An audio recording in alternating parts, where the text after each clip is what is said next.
What is going on, you guys? Kevin here from the Humble Garage, pulling out of the Humble Garage. We are going to get an energy drink and get some vape juice, because I just started vaping again recently. Hey, new addictions, woo! Speaking of addictions, I fucking love this car so damn much. It is by far, without any comparison, the best vehicle I have ever owned. Yeah, better than my Civic Si, better than my Mercedes. It's definitely the funnest car I've ever driven too, which is saying a lot because I've driven a lot of pretty sporty cars in my day. So we're gonna do a quick little driving vlog today about the different performance stages for a GTI. Now, a lot of you guys that are in the GTI community probably already know this information, but a lot of you guys might not, because there's a lot of kind of confusion around it, because a lot of people have different opinions or whatever. But here's basically the breakdown. Put it in manual mode, get it rolling.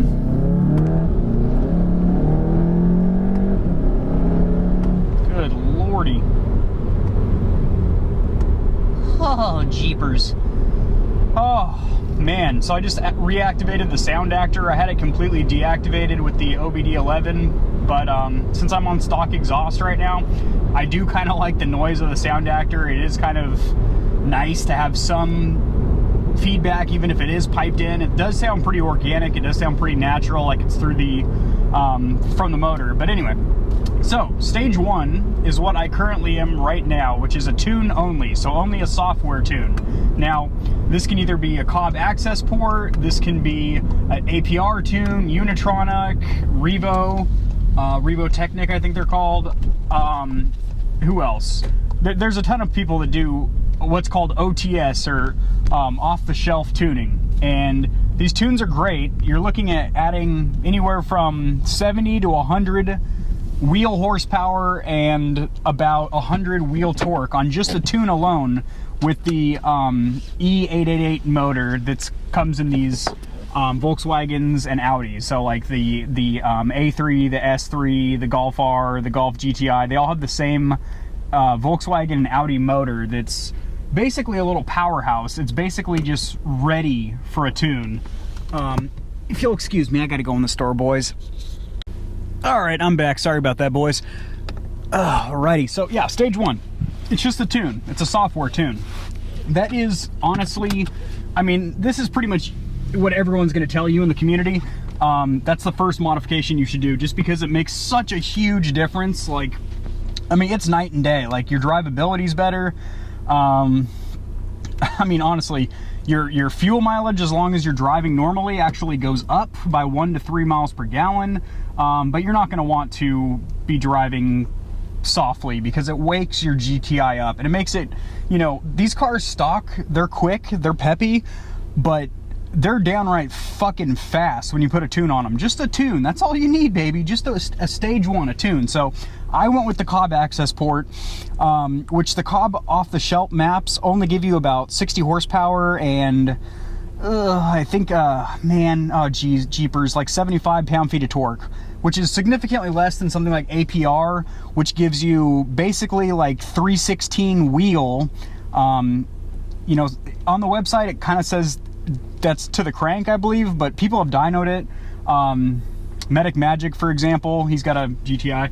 A lot of people have, what do you call it, dyno tuned them, and you're getting that to the wheels. Because stock, these are very sandbagged. Like, the numbers are sandbagged from Volkswagen. It's not really like 220 to the crank. It's more like 230 to the wheels in a lot of, you know, well-built GTIs. So Volkswagen kind of sandbagged the numbers a little bit, which is cool. Anyway, so stage one is good and all. You're increasing boost pressure by about 2 to 3 psi. So you guys will see my max psi. I max at about 26.5 pounds. Occasionally I'll hit 27. The Cobb access port's cool because it shows you the lowest reading of a certain measurement. So my air fuel ratio, it'll show me how lean I ever got and how rich I ever got since I started the vehicle. And then boost, it'll show you my lowest boost, which will go into negatives, which is vacuum, and it'll show you my peak boost that I'm producing, so you make sure you're not over boosting or, you know, under boosting.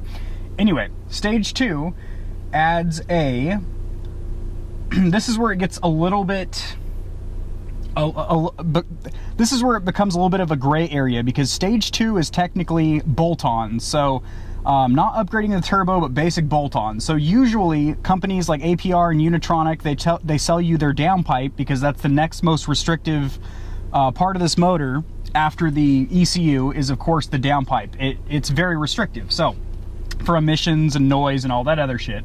So when you replace the downpipe, you then get a stage 2 tune, which allows the car to utilize your new bolt-on and adjust the air-fuel ratio, and gives you another pound or two of boost. And also the downpipe, you're going to notice way better throttle response, less turbo lag, and just basically it pulls harder all the way through. So there's that. The biggest jump is from stock to stage 1. When you go stage 1 to stage 2, it's noticeable. It's a little kick in the pantalones, but it's not like when you're taking the car from stock to just the ECU tune. That's the biggest, like, technical jump, I guess you could say. Now, some other companies like MA Performance, which I'm probably going to get my stage 2 through, consider stage 2 to be a downpipe and an air intake. So technically stage 2 can be full bolt-on. So that could be upgraded intercooler, turbo inlet pipe, turbo exhaust delete, downpipe, catback, upgraded diverter valve. I could go on and on. Like, basically you could oil catch can. You could have basically all the go fast goodies, and that's still technically considered stage 2, because it's basic bolt-ons and no turbocharger upgrade. So, you know, some companies might be like, yeah, air intake and a downpipe, that's stage 2. Other companies might say it's only a downpipe and a tune. And then, yeah, so that's the thing. A stage 2 GTI can be putting out 300 to the crank, or it can be putting out like 400 to the wheels. There's a huge, like, variation in that whole stage 2 section. All right, moving on. Stage 3 is when you are ready for some big boy power, and you put the turbo out of a Golf R or an Audi S3. The turbo that comes on this vehicle is called an IS20, and it's Volkswagen's smaller turbo. It's still a grand turbo for tuning. It's great. But it comes in the Audi A3 and the Golf GTI. Now, the turbo that's in the Golf R and the Audi S3 is the... Oh my God. Man, this thing is strong, boys. Like, no shit. This thing is a freaking beast. So yeah, the turbo out of the S3 and the Golf R is called an IS38, and it puts out substantially more power. My golly. This car is a blast to drive. So, as I called it before, my peak boost is about 25.5, and the lowest boost I've seen is actually a vacuum of 0.2 PSI, or pounds per square inch. Anyway, I'll do another video about, like, turbo, how a turbo works, as well as some turbo phrasing and just, like, things that you guys should know as turbo owners. Ooh, a little torque steer there when I hit that bump. You don't get torque steer very often if you're just nailing it from, like, a you know, a straightaway, but if you hit a bump or you're in the middle of a curve and then you try and exit the apex with full force, full power, you do get a little bit of torque steer. It's not like the Civic Type R that has virtually no torque steer due to that, you know, crazy suspension setup they use or whatever. But do a little second gear pull here. There's nobody behind me. Turn traction control off. Nail it. My God, dude. Like, second and third gear, and fourth technically, just put your butt in the seat hard. Fifth and sixth, still pretty impressive, but that's more so when you get, you know, stage 3, when you get that IS38 turbo in there. Now, stage 3 doesn't necessarily mean an IS38 turbo, it just means an upgraded turbo. So you could have an IS38, which is the easiest direct bolt-on for this vehicle, because it literally fits exactly where the IS20 goes, and you're getting like you're getting, usually a stage 3 tune will get you about 360 to 380 or 400-ish torque, pound-feet of torque, and about 360, 380 horsepower to the wheels, which is ridiculous because that's pretty much more than double the factory rating at the crank going to the wheels. So that's pretty goddamn impressive. So stage 3 is an upgraded turbo. Again, the IS38 is the easiest direct bolt-on because it's from Audi and Volkswagen, and you can find them pretty inexpensively. But Garrett also makes a turbo kit. There's also something called the Boss 500 kit. You should probably Google that. Just type in GTI Boss 500, and that is a pretty sweet little turbo kit that puts out some pretty peppy little numbers. So once you get an IS38 turbo, after that point, I would say it's probably time for you to get pro tuned. I wouldn't go with an off-the-shelf tune once you have a larger turbo, or once you have like a ton of bolt-ons. So if you're stage 2 but you have, you know, an intercooler and intake, full exhaust, you know, this, that, catch can, whatever, I would recommend getting a pro tune from either your local dyno shop, or there's a company called, oh man, I want to say Stratified. Yeah, it's Stratified. And those guys make custom tuning for the GTI. God, man, those turbo noises with just the stock diverter valve and intake box sound pretty good. So once I get that that MA Performance intake and the downpipe, you're going to get so many more whooshes and sneezes and flutters and all kinds of like just awesome little turbo noises.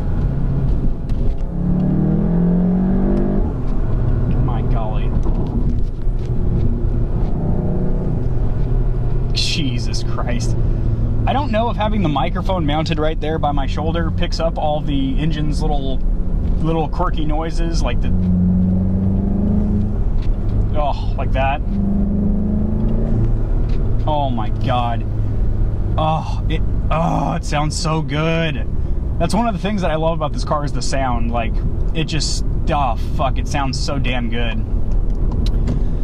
Oh my God, I could go on for ages about how much I love this car. But anyway, we're talking about stages. Stage 1, as a recap, ECU tune, can be APR, Unitronic, or the physical Cobb access port. You can even get what's called a JB4 tune, but that's, people don't really consider that stage 1 because it's not an actual tune. It's a piggyback tune, or piggyback module that you plug into your ECU, and it basically tricks it into thinking it's not delivering enough power, so that way it'll like overcompensate and give you more power. But a JB4 puts out a lot less power than an actual tune. So my God, this thing pulls like a freight train, boys. Oh geez. Anyway, so I personally would go with the Cobb access port. There's a reason why I chose that over the APR tune, which was the runner-up. I was very close to getting an APR stage 1 tune, which does put out, I'll say right now, does put out more horsepower and torque than my Cobb access port tune. But I'll make a separate video, probably in a day or two, explaining why I chose the Cobb access port and why you might want to do the same when you're up for a tune in your GTI. So again, stage 1, tune only, software, no hardware. Stage 2, basic bolt-ons, at least a downpipe and a tune to match it, but a lot of companies think a tune and, or I'm sorry, a downpipe and an intake system. Then you can add a bunch of bolt-ons. You're still stage 2 technically. Some people might call it stage 2 plus or something like that. That's just some bullshit. And then you get to stage 3, which is when you upgrade the turbo to either the IS38, the Boss 500 kit, the a Garrett, or basically any other turbo besides stock. So it feels like with this tune that I have on here, I have the MA Performance off-the-shelf stage 1 tune. It came with the Cobb access port for purchasing the access port through them. So I get like the 5 or 6 Cobb factory maps, but I also get a MA Performance off-the-shelf tune, which is fucking awesome. And I've got to say, I'm going to do a comparison video and a dyno video. A comparison and dyno video between stock, APR, or I'm sorry, Cobb off-the-shelf tune, and then a MA Performance off-the-shelf Stage 1 tune. And we'll see some actual numbers, we'll see where it makes power. I feel like for my butt dyno, between like 3 and 5500 it has great power, and then I feel like it drops off a little bit at the top end, so I shift a little early because I feel like it continues to pull a little bit harder during that mid-range, and then the turbo will die off a little bit in the top range, but that's fine because typically when you're just doing normal city driving, you're in the mid-range anyway. So alright guys, hopefully you understand the differences between stage 1, 2, and 3 now for your Mark 7 GTIs. This still kind of applies to the Mark 6 and Mark 5, I guess, but I mean, honestly, those are great cars, but the Mark 7's honestly where it's at for just a million reasons. Anyway guys, this is Kevin from the Humble Garage signing out.